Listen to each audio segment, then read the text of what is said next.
ചോദ്യം number 1 Shri A.D. Thomas. ബഹുമാനപ്പെട്ട മന്ത്രി, ഭക്ഷ്യ പൊതുവിതരണ സർ, ശ്രദ്ധയിൽപ്പെട്ടിട്ടുണ്ട്. മുൻ സർക്കാരിൻ്റെ കാലഘട്ടത്തിൽ യഥാസമയം സംഭരണം നടക്കാതെയും സംഭരിച്ച നെല്ലിൻ്റെ വില സമയബന്ധിതമായി ലഭ്യമാക്കാത്തതിനാൽ പല വിധത്തിലുള്ള പ്രതിസന്ധികൾ നേരിട്ടു. കൂടാതെ മില്ലുടമകളുടെ നിസ്സഹകരണം, കേന്ദ്ര സംസ്ഥാന വീതം കാലതാമസം തുടങ്ങിയ ചില സാങ്കേതിക സാഹചര്യങ്ങളും നെല്ല് സംഭരണ പ്രക്രിയയിൽ ചില വെല്ലുവിളികൾ നേരിടേണ്ടി വന്നിട്ടുണ്ട്. ഇതുമൂലം വിവിധ ജില്ലകളിൽ കർഷകർക്ക് പ്രയാസങ്ങൾ നേരിട്ടത് ശ്രദ്ധയിൽപ്പെട്ടിട്ടുണ്ട്. സപ്ലൈകോയുടെ നെല്ല് സംഭരണത്തിൽ പാലക്കാട് ജില്ലയിൽ കർഷകർക്ക് യഥാസമയം സംഭരണ വില ലഭ്യമാക്കുക എന്ന ലക്ഷ്യത്തോടെ 25-26 രണ്ടാം വിള സീസണിൽ പരീക്ഷണാടിസ്ഥാനത്തിൽ പ്രാഥമിക സഹകരണ സംഘങ്ങളെ PRS വായ്പ നൽകുന്നതിന് വേണ്ടി ഉൾപ്പെടുത്തി മുൻ സർക്കാർ പദ്ധതി നടപ്പിലാക്കിയിരുന്നു.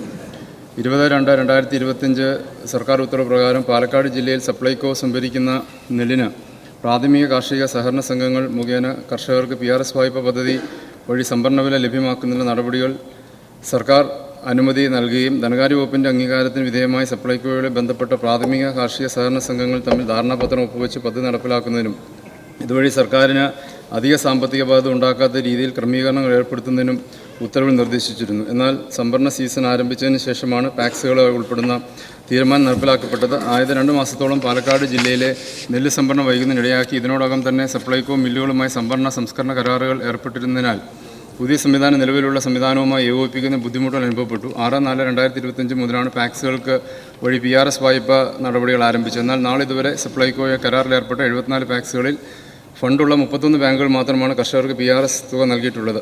ആയത് പ്രകാരം നാളിതുവരെ ബാങ്കുകൾ 8192 കർഷകർക്ക് PRS വായ്പ ഇനത്തിൽ 64 കോടി രൂപ നൽകിയിട്ടുണ്ട്. തുടർന്ന് 5/6/2026 പുതിയ ഗവൺമെൻറ് വന്നതിന് ശേഷം പാലക്കാട് ജില്ലയിലെ PRS വായ്പ സംബന്ധിച്ച് പ്രതിസന്ധി പരിഹരിക്കുന്നതിന് ഈ പദ്ധതിയിൽ നിന്ന് പാക്സുകൾ ഒഴിവാക്കുകയും നിലവിലുണ്ടായിരുന്ന SBI കാനറ ബാങ്ക് കൺസോർഷ്യത്തിൽ നിന്ന് PRS വായ്പ നൽകുന്നതിനും നിലവിലുള്ള വായ്പാ പരിധി 1200 കോടിയിൽ നിന്ന് 1600 കോടി രൂപയാക്കി ഉയർത്തുകയും ചെയ്തു. ആയത് പ്രകാരം നിലവിൽ 2025 മെയ് 15 വരെയുള്ള വെരിഫിക്കേഷൻ, മെയ് 30 വരെയുള്ള വെരിഫിക്കേഷൻ പൂർത്തീകരിച്ച് PRSകൾക്ക് SBI കാനറ ബാങ്കുകൾ മുഖേന PRS തുക നൽകുന്ന നടപടികൾ സ്വീകരിച്ചിട്ടുണ്ട്.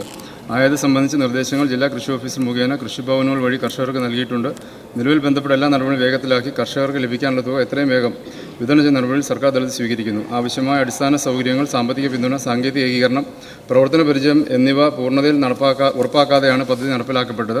പാക്സ് വഴി മുഴുവൻ സംഭരണ പ്രക്രിയയും നടത്താനാണ് ആദ്യം ഉദ്ദേശിച്ചിരുന്നെങ്കിലും പ്രായോഗിക തലത്തിൽ ഇത് PRS ലോൺ വിതരണം മാത്രമേ ചുരുങ്ങിയായിരുന്നു. കേരള ബാങ്കിൽ നിന്നും സ്പെഷ്യൽ ലിക്വിഡ് അസിസ്റ്റൻസ് കിട്ടുമെന്ന് കരുതിയെങ്കിലും അത് ഉണ്ടായില്ല. കർഷകരുടെ താല്പര്യങ്ങൾ പരമപ്രധാനം പരിഗണിച്ച് ഇത്തരത്തിൽ വിഷയങ്ങൾ വിശദമായി വിലയിരുത്തുകയും നിലവിലുള്ള പോരായ്മകൾ പരിഹരിക്കുന്നതിനുള്ള ഫലപ്രദമായ നടപടി സ്വീകരിച്ചു വരുന്നു. നെല്ല് സംഭരണ മേഖലയിൽ വെല്ലുവിളികൾ പരിഹരിക്കുന്നതിന് കർഷകർക്ക് കൂടുതൽ മെച്ചപ്പെട്ട സേവനം ഉറപ്പാക്കുന്നതുമായി വിവിധ നടപടി സ്വീകരിച്ചിട്ടുണ്ട്. നിലവിൽ ബാങ്ക് കൺസോർഷ്യം വഴി നെല്ല് സംഭരണത്തിന് അനുവദിച്ചിട്ടുള്ള വായ്പാ പരിധി 1200 നിന്ന് 1600 കോടി രൂപ ഉയർത്തി അതിൻ്റെ നടപടി പൂർത്തീകരിച്ചിട്ടുണ്ട്. 5/6/2026 ഡേറ്റഡ് സർക്കാർ ഉത്തരവ് പ്രകാരം SBI കാനറ ബാങ്കിൽ നിന്ന് PRS വായ്പ പദ്ധതി 1 വർഷത്തിൽ കൂടി ദീർഘിപ്പിച്ച് നൽകിയിട്ടുണ്ട്. കർഷകർ രജിസ്ട്രേഷൻ ഘട്ടം മുതൽ സംഭരിച്ച നെല്ലിൻ്റെ വിതരണം വരെയുള്ള മുഴുവൻ പ്രക്രിയകളും സുതാര്യത ഉറപ്പാക്കിക്കൊണ്ട് മാറ്റങ്ങൾ വരുത്തുന്നതിനുള്ള നടപടികൾ പുരോഗമിക്കുന്നു. മില്ലുടമകളുമായി നിലനിന്ന വിഷയങ്ങൾ അവരുമായി ചർച്ച ചെയ്ത് പരിഹരിക്കാനുള്ള നടപടികൾ സ്വീകരിക്കും. നെല്ല് സംഭരണം കൂടുതൽ കാര്യക്ഷമമാക്കുന്നതിനും സംഭരിച്ച നെല്ലിൻ്റെ വില സമയം കർഷകർക്ക് ലഭ്യമാക്കുന്നതിനും സർക്കാർ ദീർഘകാല അടിസ്ഥാനത്തിൽ വിവിധ നടപടികൾ നടപ്പിലാക്കാൻ ഉദ്ദേശിക്കുന്നു. നെല്ല് സംഭരണ സംസ്കരണ മില്ലുകൾ വിതരണം, ഗുണനിലവാര പരിശോധന, കർഷകർക്ക് പണം കൈമാറൽ തുടങ്ങിയ എല്ലാ ഘട്ടങ്ങളും ഏകോപിപ്പിക്കുന്ന സമഗ്ര ERP സംവിധാനം നടപ്പിലാക്കുന്ന നടപടി പുരോഗമിക്കുന്നു. നെല്ല് സംഭരിച്ച ശേഷം പരമാവധി കുറഞ്ഞ സമയത്തിനുള്ളിൽ കർഷകരുടെ ബാങ്ക് അക്കൗണ്ടിലേക്ക് നേരിട്ട് തുക കൈമാറുന്ന സംവിധാനങ്ങൾ കൂടുതൽ ശക്തിപ്പെടുന്ന നടപടി പുരോഗമിക്കുന്നു. കേന്ദ്ര സർക്കാരിന് ലഭിക്കേണ്ട വിഹിതം സമയബന്ധിതമായി ലഭ്യമാക്കുന്നതിനായി ഓഡിറ്റും അക്കൗണ്ട്സ് തീർപ്പാക്കലും വേഗതയിൽ പൂർത്തിയാക്കാനുള്ള നടപടികൾ സ്വീകരിച്ചു വരുന്നു. പൊതുവിതരണ ശൃംഖല വിജയകരമായി നടപ്പിലാക്കിയ VLTS സംവിധാനം നെല്ല് സംഭരണ മേഖലയിൽ വ്യാപിപ്പിക്കുന്നതിനായി CDACുമായി സഹകരിച്ച് നടപടി പുരോഗമിക്കുന്നു. വിവിധ കാരണങ്ങളാൽ കേന്ദ്ര സർക്കാർ തടഞ്ഞു വെച്ചുള്ള തുക ലഭ്യമാക്കുന്നതിന് നിലവിലുള്ള തടസ്സങ്ങൾ നീക്കുന്നതിന് കുടിശ്ശികകൾ വേഗത്തിൽ തീർപ്പാക്കുന്നതിനായി കേന്ദ്ര സംസ്ഥാന തലങ്ങൾ ആവശ്യമായ ഇടപെടലും തുടർ നടപടികളും സ്വീകരിച്ചു വരുന്നു. ശ്രീ A.D. തോമസ്. സർ, കർഷകരുടെ ജീവിതം അതീവ ഗുരുതര പ്രതിസന്ധിയിലൂടെയാണ് കടന്നുപോകുന്നത്. കാലാവസ്ഥാ വ്യതിയാനവും ഉൽപ്പാദനക്കുറവുമെല്ലാം നെൽകർഷകരെ പ്രതിസന്ധിയിലാക്കാൻ തുടങ്ങിയിട്ട് വർഷങ്ങളായി സർ. അതിനിടെ സ്വകാര്യ മില്ലുകളുടെ ചൂഷണം നെൽകർഷകരെ കൂടുതൽ പ്രതിസന്ധിയിലാക്കിയിരിക്കുകയാണ്. നെല്ല് സംഭരണത്തിലെ കിഴിവ് എന്നത് മില്ലുകാർ കർഷകരുടെ മേൽ അടിച്ചേൽപ്പിക്കുന്ന കൊള്ളയാണ്. സർ, ഒരു കിൻഡൽ നെല്ല് സംസ്കരിച്ചാൽ 68 കിലോഗ്രാം കിട്ടണമെന്ന കേന്ദ്ര നിയമം നിലവിൽ കാലാവസ്ഥയുടെ പേര് പറഞ്ഞ് മൂന്ന് മുതൽ 15 കിലോഗ്രാം വരെ കിഴിവാണ് മില്ലുകാർ ചോദിക്കുന്നത്. സർ, കഴിഞ്ഞ വർഷങ്ങളിൽ പ്രശ്നമുണ്ടാക്കിയ മില്ലുകാരെ തന്നെ വീണ്ടും സംഭരണത്തിന് ഏൽപ്പിക്കുന്ന രീതിയാണ് തുടർന്നു വരുന്നത്. സർ, എൻ്റെ ചോദ്യം, നെല്ല് സംഭരണത്തിന് സ്വകാര്യ മില്ലുകളെ മാത്രം ആശ്രയിക്കുന്ന രീതി അവസാനിപ്പിച്ച് സപ്ലൈകോ വഴി ആധുനിക സംഭരണ കേന്ദ്രങ്ങൾ സ്ഥാപിക്കുവാൻ നടപടി സ്വീകരിക്കുമോ? സർ, അതോടൊപ്പം കരാർ ലംഘിക്കുന്ന മില്ലുകളെ കരിമ്പട്ടികയിൽ ഉൾപ്പെടുത്തുവാൻ നടപടി സ്വീകരിക്കുമോ? സാർ, ഈ കിഴിവിനെ സംബന്ധിച്ചുള്ള ഇഷ്യൂസ് വളരെ നാളുകളായി നിലനിൽക്കുന്ന ഒന്നാണ്. 68% കേന്ദ്ര മാനദണ്ഡ പ്രകാരം ലഭ്യമാക്കേണ്ടത്. കഴിഞ്ഞ ഗവൺമെൻറ് സമയത്ത് അത് 64%, 66%മായി പുനർനിർണ്ണയിക്കപ്പെട്ടിരുന്നു. പിന്നീട് അത് കോടതി വ്യവഹാരങ്ങളിലേക്ക് പോയി. പക്ഷെ ഇപ്പോൾ നിലവിൽ 68% എന്ന നിലയിൽ തന്നെയാണ് അതിപ്പോൾ നിലനിൽക്കുന്നത്. 68% OTR. ഇതിൻ്റെ അകത്ത് ഔട്ട് ഓൺ റേഷ്യോ. സർ, ഇതിൻ്റെ അകത്ത് അദ്ദേഹം ചോദിച്ച സ്വകാര്യ മില്ലുകൾ സമയബന്ധിതമായി തന്നെ ഇതിൻ്റെ നടപടികൾ പൂർത്തിയാക്കാത്ത മില്ലുകളെ പ്രത്യേക പരിശോധനകൾക്ക് വിധേയമാക്കുന്നുണ്ട്. മില്ലുകൾ സപ്ലൈകോയുടെ കേന്ദ്രീകൃതമായ സംവിധാനത്തിലേക്ക് കൊണ്ടുവരാൻ കഴിയുമോ എന്ന സാധ്യത പരിശോധിക്കുന്നതാണ്. കാരണം അങ്ങനെയുള്ള മില്ലുകൾ സപ്ലൈകോ കേന്ദ്രീകരിച്ച് ആരംഭിച്ചാൽ അത് കുറച്ചുകൂടെ മെച്ചപ്പെട്ട ഒന്നായിരിക്കും. അതിനുള്ള സാഹചര്യങ്ങളും സാധ്യതകളും പരിശോധിച്ച് നടപടികൾ സ്വീകരിക്കാം. Second question. സാർ, നെല്ല് സംഭരണത്തിനായി കർഷകർക്ക് PRS വായ്പകൾ തടസ്സമില്ലാതെ നൽകുന്നതിനായി റിവോൾവിംഗ് ഫണ്ട് രൂപീകരിക്കാൻ ഉദ്ദേശിക്കുന്നുണ്ടോ? സാർ, ഉണ്ടെങ്കിൽ ഈ തുക എങ്ങനെ കണ്ടെത്താനാണ് ഉദ്ദേശിക്കുന്നത്? മിനിസ്റ്റർ. സർ, ഈ റിവോൾവിംഗ് ഫണ്ടിൻ്റെ സാഹചര്യങ്ങൾ നേരത്തെ ഞങ്ങൾ ആദ്യം ഗവൺമെൻറ് ചുമതലയേറ്റതിന് ശേഷം നടത്തിയ മീറ്റിങ്ങിൽ ആ വിഷയം ഞങ്ങൾ മുമ്പോട്ട് വെച്ചിരുന്നു. അതിനെ സംബന്ധിച്ച് ഒരു പദ്ധതി മുമ്പോട്ട് വെക്കാൻ ആവശ്യപ്പെട്ടിട്ടുണ്ട് സപ്ലൈകോയിൽ നിന്ന് തന്നെ. അതിനെ സംബന്ധിച്ചുള്ള സാധ്യതകൾ തീർച്ചയായിട്ടും ഗവൺമെൻറ് പരിഗണിക്കും. PRS വായ്പയുടെ തിരിച്ചടവിന് കാലതാമസം ഉണ്ടാകുമ്പോൾ അത് കർഷകരുടെ ബാധ്യതയായി കടന്നു വരാതിരിക്കാനുള്ള നടപടികൾ സ്വീകരിക്കാനും ഗവൺമെൻറ് ലക്ഷ്യം വെക്കുന്നുണ്ട്.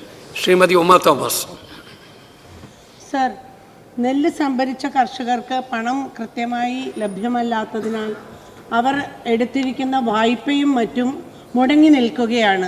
സർ, തണുക്കുന്നവനാണ് പുതപ്പിൻ്റെ ആവശ്യം. കൃത്യസമയത്ത് സർ കൊടുക്കാതെ ഇരിക്കുന്നതിനാൽ ജൂൺ ജൂലൈ മാസങ്ങളിൽ ഈ കർഷകർക്ക് പുതിയ വിത്ത് വാങ്ങുന്നതിനും വളം വാങ്ങുന്നതിനും കീടനാശിനികളൊക്കെ വാങ്ങുന്നതിനും അസൗകര്യം ഏർപ്പെട്ടിട്ടുണ്ട്. ഇത് താങ്കളുടെ ശ്രദ്ധയിൽപ്പെട്ടിട്ടുണ്ടോ? മാത്രമല്ല, എൻ്റെ മണ്ഡലമായ തൃക്കാക്കരയിൽ റൈസ് റിസർച്ച് സെൻറ്ററിൻ്റെ ഉപയോഗം എടുത്ത് നമ്മൾക്ക് ആധുനിക രീതിയിലുള്ള പുതിയ സാങ്കേതിക വിദ്യ ഉപയോഗിച്ച് പുതിയ വിത്തിനങ്ങൾ ഉൽപ്പാദിപ്പിക്കാനായിട്ട് ശ്രമിക്കുന്നുണ്ട്. മിനിസ്റ്റർ. സാർ, ബഹുമാനപ്പെട്ട അംഗം ഉദ്ദേശിച്ചിരുന്ന ഈ PRS വായ്പ തിരിച്ചടവിൻ്റെ കാലതാമസം കർഷകൻ്റെ സിബിൽ സ്കോറിനെ ബാധിക്കുകയും മറ്റ് കർഷകൻ്റെ തുടർ ആവശ്യങ്ങൾക്ക് തടസ്സം വരുന്നു എന്ന നിലയിലാണ്. അതിനുവേണ്ടിയുള്ള നടപടികൾ സ്വീകരിക്കുമെന്നുള്ളതാണ് ഞാൻ നേരത്തെ സൂചിപ്പിച്ചത്. അവരുടെ സിബിൽ സ്കോറിനെ ബാധിക്കാത്ത നിലയിൽ ആ പദ്ധതി കൊണ്ടുവരാൻ കഴിയുന്ന നിലയിലേക്കാണ് ഉദ്ദേശിക്കുന്നത്. സപ്ലൈകോയുടെ പോർട്ടലുമായി ഒരു വെബ് സർവീസ് ഇൻറ്റിഗ്രേഷൻ നടത്തുക എന്ന ലക്ഷ്യം അക്കാര്യത്തിൽ വെച്ചിട്ടുണ്ട്. തൃക്കാക്കരയിലെ കോൺസ്റ്റിറ്റ്യുവൻസിയായി ബന്ധപ്പെട്ടുള്ള പദ്ധതി അത് പരിശോധിച്ച ശേഷം മറുപടി പറയാം. Sir, Shri MJ Thomas. MJ Sebastian. Sir, സംസ്ഥാനത്ത് നെല്ല് സംഭരണശാലകളുടെ അഭാവം മൂലം എന്തെങ്കിലും പ്രതിസന്ധി നേരിടുന്നുണ്ടോ? ഉണ്ടെങ്കിൽ അത് പരിഹരിക്കുന്നതിന് എന്തെല്ലാം നടപടികളാണ് സ്വീകരിക്കാൻ ഉദ്ദേശിക്കുന്നത്? സാർ, ഇപ്പോൾ ഈ നെല്ല് ഈ ഫീൽഡിൽ നിന്ന് എടുത്ത് നേരെ മില്ലിലേക്കാണ് പോകുന്നത്. അതിൻ്റെ ഒരു സംഭരണ കേന്ദ്രങ്ങൾ ഇപ്പോൾ ഒരിടത്തും തന്നെ ഇല്ല. അതിൻ്റെ പ്രായോഗിക തലത്തിൽ വലിയ പ്രയാസങ്ങൾ കർഷകർ നേരിടുന്നുണ്ട്.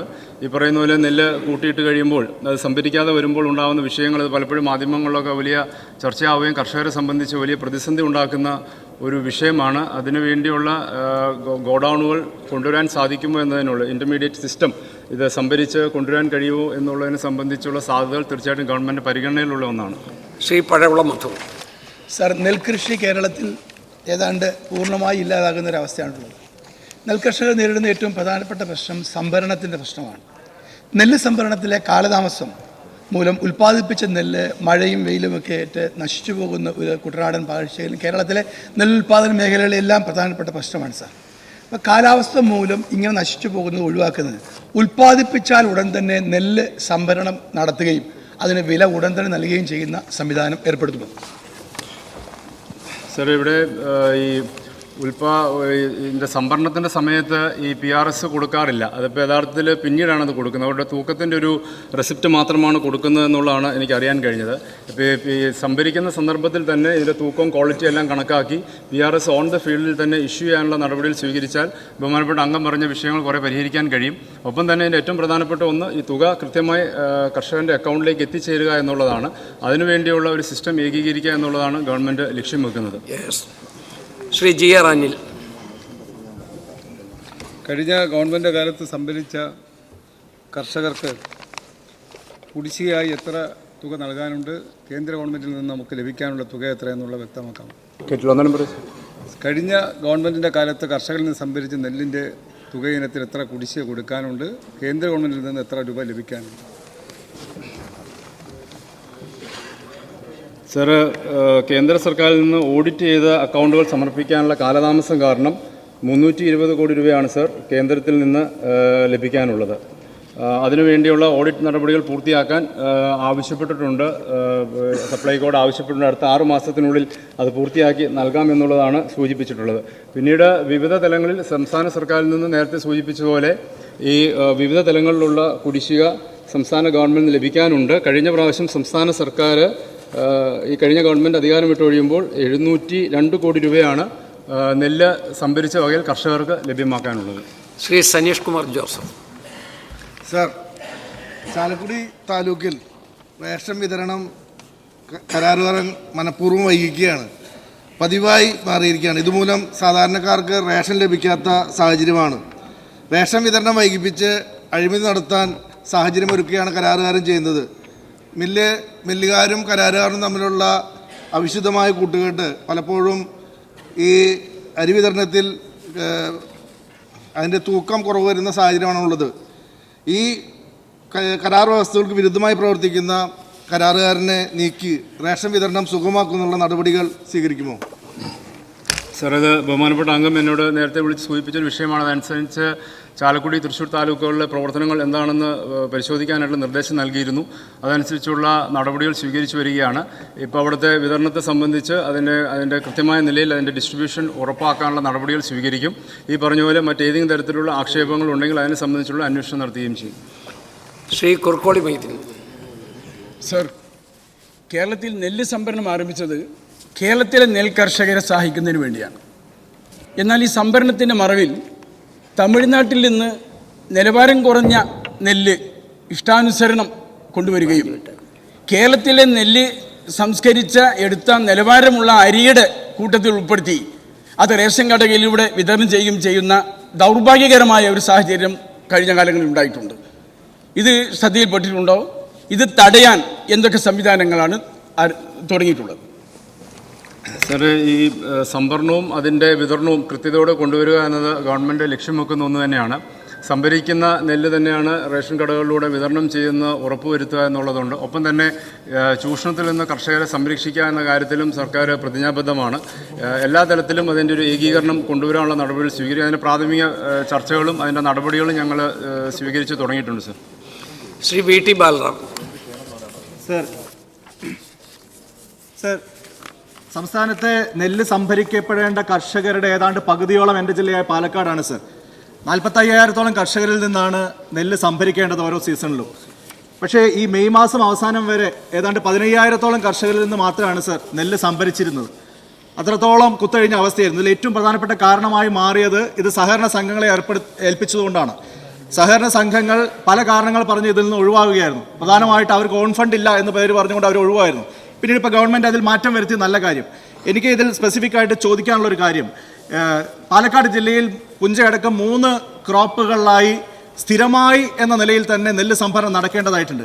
പക്ഷേ ഇതിന് വേണ്ട ഒരു അടിസ്ഥാന സൗകര്യവും പാലക്കാട് ജില്ലയിൽ ഇതുമായി ബന്ധപ്പെട്ടില്ല. പാഡി മാർക്കറ്റിംഗ് ഓഫീസർമാർക്ക് അതിനുള്ള സൗകര്യമില്ല. ഏതാണ്ട് 60ഓളം ജീവനക്കാർ സർ കളക്ടറേറ്റിൻ്റെ വരാന്തയിൽ ഇരുന്നു കൊണ്ടാണ് ഈ വെരിഫിക്കേഷൻ പ്രവൃത്തിയൊക്കെ ചെയ്തുകൊണ്ടിരുന്നത്. അവർക്ക് ഇരിക്കാനൊരു റൂം പോലും ഉണ്ടായിരുന്നില്ല. പുതിയ കളക്ടർ വന്നതിന് ശേഷം താൽക്കാലിക അറേഞ്ച്മെൻറ്റ് നൽകിയിട്ടുണ്ട്. സീസണിൽ ഏതാണ്ട് 60ഓളം ആളുകളും അല്ലാത്ത സമയത്ത് 20-25 ആളുകളും ഇതിൽ സ്ഥിരമായി വർക്ക് ചെയ്യേണ്ടതുണ്ട്. അതുകൊണ്ട് തന്നെ എനിക്ക് ചോദിക്കാനുള്ളത്, കളക്ടറേറ്റുമായി ബന്ധപ്പെട്ട് അല്ലെങ്കിൽ തൊട്ടടുത്ത ഉചിതമായിട്ട് സ്ഥലത്ത് ഇവർക്ക് നല്ലൊരു ഓഫീസ് സംവിധാനം സ്ഥിരമായി ഇത് ചെയ്യേണ്ട അത്യാവശ്യമുള്ളതുകൊണ്ട് അതൊരുക്കാൻ വേണ്ടി തയ്യാറാകുമോ? അതിനുള്ള അടിയന്തരമായിട്ടുള്ള നിർദ്ദേശം നൽകിയില്ലെങ്കിൽ അടുത്ത ക്രോപ്പ് സീസണിലും ഇത് അനന്തമായി നീണ്ടുപോകുന്ന അവസ്ഥയുണ്ടാവും. അതിനുള്ള അടിയന്തര നടപടി ഇപ്പോഴേ സ്വീകരിക്കുമോ? മിനിസ്റ്റർ. സർ, മെയ് 30 വരെ ക്ലെയിമുകൾ സമർപ്പിച്ച കർഷകർക്കുള്ള തുക വിതരണം ചെയ്ത് കഴിഞ്ഞിട്ടുണ്ട്. അതിൻ്റെ അകത്ത് അതുവഴി നമ്മുടെ സംസ്ഥാനത്തൊട്ടാകെ പാലക്കാട് ജില്ല ഉൾപ്പെടെ ഈ കഴിഞ്ഞ ശനിയാഴ്ച വരെ ഈ ഗവൺമെൻറ് ചുമതലയേറ്റതിന് ശേഷം 217 കോടി രൂപയ്ക്ക് അടുത്ത് വിതരണം നൽകി കഴിഞ്ഞു. ഇപ്പോൾ ബഹുമാനപ്പെട്ട അംഗം ഇവിടെ പ്രതിപാദിച്ച പോലെ ടാക്സുകൾ പൂർണ്ണമായും പാലക്കാട് ജില്ലയിൽ നിന്ന് ഒഴിവാക്കി SBI കാനറ ബാങ്ക് കൺസോർഷ്യത്തിലേക്ക് കൊണ്ടുവരാൻ ബഹുമാനപ്പെട്ട മുഖ്യമന്ത്രി 5-6 കൂടിയ മീറ്റിങ്ങിലെടുത്തു. അതനുസരിച്ച് ഇപ്പോൾ അതിൻ്റെ സംഭരണവും ഒപ്പം തന്നെ തുകയുടെ വിതരണവും അതിൻ്റെ കൃത്യതയോടെ ഇപ്പോൾ കൊണ്ടുവരാൻ കഴിയുന്നുണ്ട്. അടുത്ത ഏതാനും ദിവസങ്ങൾക്കുള്ളിൽ ബാക്കിയുള്ള കർഷകർക്കും കൂടി തുക ലഭ്യമാക്കാൻ കഴിയും എന്ന് തന്നെയാണ് കരുതുന്നത്. ഇവിടെ അദ്ദേഹം സൂചിപ്പിച്ച അടിസ്ഥാന സൗകര്യം ലഭ്യമാക്കുക എന്നുള്ളതാണ് പാഡി മാർക്കറ്റിംഗ് ഓഫീസർമാരടക്കമുള്ള കാര്യങ്ങൾ. അതിൻ്റെ അകത്ത് എങ്ങനെയാണ് അതിൻ്റെ സൗകര്യങ്ങൾ എന്നുള്ളത് നോക്കി അതിനാവശ്യമായ ക്രമീകരണങ്ങൾ നടത്താനുള്ള നടപടികൾ സ്വീകരിക്കും. മുഹമ്മദ് മൊഹസിൻ. നേരത്തെ പറഞ്ഞതുപോലെ പാലക്കാട് ജില്ലയിൽ നിരവധി പ്രശ്നങ്ങൾ പരിഹരിക്കേണ്ടതുണ്ട്. എൻ്റെ സജഷൻ എന്ന് പറയുന്നത്, നെല്ല് വിത്തിടുന്ന സമയത്ത് തന്നെ സംഭരണത്തിനുള്ള സംവിധാനം നേരത്തെ ഒരുക്കുകയാണെങ്കിൽ ഈ പ്രശ്നം പരിഹരിക്കാൻ പറ്റും. ചെറിയ സാങ്കേതിക പ്രശ്നങ്ങൾ പറഞ്ഞുകൊണ്ട് പോലും കർഷകരെ ബുദ്ധിമുട്ടിക്കുന്ന സാഹചര്യമുണ്ട്. ഇപ്പോൾ ഒരു ഉദാഹരണം പറഞ്ഞു കഴിഞ്ഞാൽ, ഒരു ബാഗിൽ 55 കിലോ ആണ് പറ്റുള്ളൂ എന്ന് പറഞ്ഞു.